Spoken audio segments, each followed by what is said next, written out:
beautiful view, right? But still we are leaving India. What can be the reasons? Put down your reason in the comment box till I explain other reasons that I know. Okay, so yeah, we are leaving India because we are getting better opportunities outside our nation, right? Let it be a good job, better partner, might be for some of them it can also be the reason.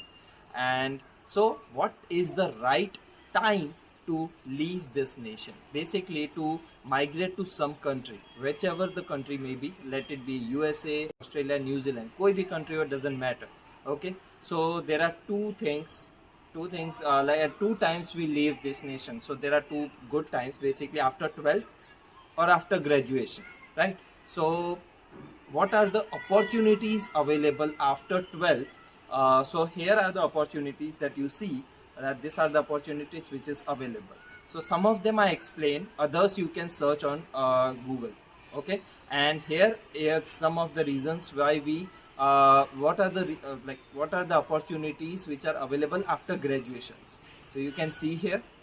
Okay, so after 12th, okay, after 12th you can go for diploma.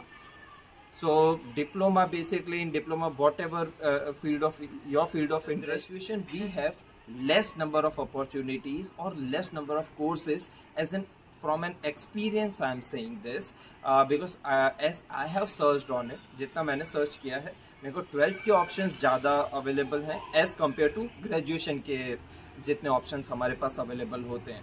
आप 12th के बाद जाते हो तो diploma करते हो, graduation के बाद जाते हो तो you can choose for post graduate diploma और एडवांस डिप्लोमा और मास्टर. अगर अब आप मुझसे पूछोगे कि 12th के बाद जाना चाहिए या ग्रेजुएशन के बाद जाना चाहिए, तो ये वीडियो एंड तक देखिए. एंड में I will give you the suggestion कि आपको 12th के बाद जाना चाहिए, ग्रेजुएशन के बाद जाना चाहिए. तो अब बात करेंगे हम लोग फाइनेंस के बारे में. ओके, 12th के बाद जाने पे आपका कितना खर्चा होगा, एंड अगर ग्रेजुएशन के बाद जाते हैं तो आपका कितना खर्चा होगा. ये मेरे जो भी मैं बताने वाला हूँ वो मैं पर्सनल एक्सपीरियंस के बेसिस पे बता रहा हूँ. Okay, so my younger brother is in Canada. तो जब हमने उसको 2018 में वहाँ पे भेजा था, सो वहाँ पे हमने 17 lakh overall, starting to end, उसका शॉपिंग, उसकी फीस, उसकी GIC, सब कुछ मिला के 17 लाख रुपीज़ हमने पे किए थे. ओके, और उस टाइम हमने उसका वेब डिज़ाइनिंग का कोर्स सेलेक्ट किया था. एंड उस टाइम हमारे पास बहुत सी लंबी लिस्ट थी उसके कोर्सेज सेलेक्ट करने के लिए. 2018 was the year when he went there. Okay, so and up 18 and 19, 20, 21, 22. So after approx 4-5 years, now next year I am going. Okay, and अभी जब मैंने प्रोसेस अपनी स्टार्ट कर दी है, सो मेरे को एक चीज का ये पता चला है, this is my personal view. उसके टाइम जितनी लंबी लिस्ट अवेलेबल थी, मेरे टाइम उतनी लंबी लिस्ट अवेलेबल नहीं है.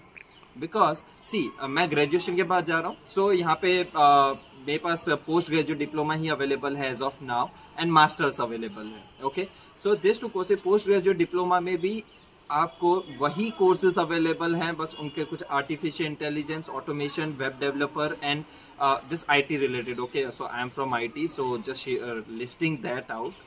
So आप अपने courses search कर लेना please. So these are the courses which is available for me, and I am from UI track. Okay, basically web development. So अब मेरे को वही कोर्स यहाँ पे बहुत कम कोर्सेज में मिल रहा है. और अब या तो फिर प्रॉब्लम ये हो रही है कि मेरे को बहुत दूर सिटी में, एट माइट बी अल्बर्टा और कैलगरी एंड दूसरी ऐसी सिटीज़ में मिल रहा है जहाँ पे नहीं जाना चाहता. Basically we Indians don't, some of the cities which we Indians don't go there. इसके बारे में मैं नेक्स्ट वीडियो लेके आने वाला हूँ कि आपको कौन सी सिटी में जाना चाहिए. Okay, either is Oshawa, Toronto, Alberta and जो भी जितने भी ये लिस्ट है, so which one is going to be good. So we will compare all, we will what is good in what city, and उसके बेसिस पे आप decide कर सकते हैं कि आपको कौन से कॉलेजेस में एडमिशन लेना चाहिए, कौन सी सिटी सेलेक्ट करनी चाहिए. Okay, what is the expense ratio there, like with respect to all the cities available in the list. Okay, so list भी मैं आपको दे देता हूँ. This all are the cities which is there in Canada. Okay, not cities, basically provinces. These are the provinces. Okay, So this provinces, so which province to select? So here I am listing randomly here. In the next video we will arrange it in the proper sequence from 5, 4, 3, 2 and 1. That way you will get a information knowledge about it, that okay which city or which province to select. okay हाँ, video से थोड़ा deviate हो गया I think हम।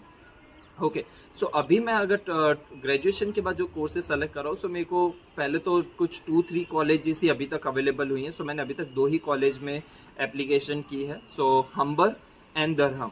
ये application कैसे करते हैं एंड उसका क्या प्रोसेस है, वो अगेन हम नया वीडियो लेकर आएंगे। ओके सो दैट हम क्यों हर एक ये छोटी छोटी बातों पे, not actually this is a big topics, so इन पे अलग टॉपिक्स लाना इंपॉर्टेंट है कि so that you can get to know. अगर आप खुद सारी प्रोसेस कर रहे हैं, अगर किसी एजेंट के पास नहीं जा रहे हैं, खुद कर रहे हैं, तो आपको पता चले कि सारी प्रोसेस कैसे करनी है। इस प्रोसेस में क्या क्या है वो भी ये लिस्ट है, like plan, then give your IELTS, then go to some agent which you feel like, or either start your process by yourself, search for the colleges, and after colleges apply for the colleges. After this college को apply करने के बाद वो visa process start हो जाती है, वो थोड़ी लंबी एंड अलग प्रोसेस है, सो वो हम पूरी सीरीज अलग से लाने वाले हैं। ओके सो ग्रेजुएशन के बाद अब मैंने कुछ कोर्सेज सेलेक्ट कर लिए हैं। अब मैंने भी कुछ कोर्सेज में जो कोर्सेज अवेलेबल थे मेरे को वही सेलेक्ट करने पड़े। मेरे को मेरी पसंद का कोर्स एक्चुअली नहीं मिला है, सो बट ऐसा भी कोर्स नहीं है कि जो मैं बिल्कुल ही नहीं जाना चाहता था। ओके सो यहाँ पे इतनी चीज़ें मैंने बता दी। अब यहाँ मेरे फाइनेंस के बारे में अप्रॉक्स हमने जो अप्रोक्सीमेशन निकाला है मेरे खर्चे का, सो अब एक्चुअली अभी मैं वीज़ा एंड कॉलेज का एडमिशन ऑफर लेटर आना बाकी है, सो बट हमारे अप्रोक्सीमेशन के हिसाब से the expense is going to be 20 lakh. Okay now मैं इसका थोड़ा brief description and explanation explanation next video में लेकर आऊँगा, जब मेरा सारा प्रोसेस खत्म हो जाएगा, मेरा वीज़ा आ जाएगा, मैं GIC and travel booking like tickets वगैरह बुक हो जाएंगे, उसके बाद मैं आप तक ये पूरा एक्सप्लेनेशन लेकर आ जाऊँगा कि मेरा टोटल कितना खर्चा हुआ है, कहाँ कहाँ पे मैंने कितना पे किया है, स्टार्टिंग फ्रॉम एजेंट IELTS के पेमेंट से लेके मेरे टिकट की पेमेंट तक, या मेरे वहाँ लैंड होने तक के पेमेंट तक का जो भी है वो मैं आपको जब मेरा सब कुछ प्रोसेस खत्म हो जाएगा तब लेकर आ जाऊंगा। आई नो वीडियो थोड़ा लंबा हो चुका है, सो नेक्स्ट मैं इसी का एक सेकंड पार्ट भी लेकर आ रहा हूँ, जिसमें मैं आपको कोर्सेज के बारे में एक्सप्लेन करने वाला हूँ। क्योंकि अभी कोर्सेज में क्या है कि मेरे साथ एक प्रॉब्लम और हो रही है कोर्स में। मेरे को 2 years, I want 2 years of course. Okay so अब 2 साल का कोर्स चाहिए, बट 2 साल के कोर्स अवेलेबल नहीं, 1 year का कोर्स अवेलेबल है। तो what is the problem with 1 years of course, देखेंगे नेक्स्ट वीडियो में। Okay so like, share and comment, and if you are liking it please show some love to our channel and put down your comments whatever you are feeling. अगर आपको कोई भी doubts है, मैंने हमेशा कहा कि I am giving you free consultancy, so आप मेरे को कभी भी मेल कर सकते हो। My mail ID is in the description and my Insta ID is also there on the description. You can ping me on Insta also and ask your queries. I will be there to help you. And if you are confused about the course, confused like should I choose a agent or not, so अगर आपको खुद process करनी चाहिए, agent से करवानी चाहिए, सबके बारे में मैं आपको I will consult you about the same. So do ping me if you have any doubts. I hope you are loving our videos. Thank you so much. See you guys in the next video. Thank you.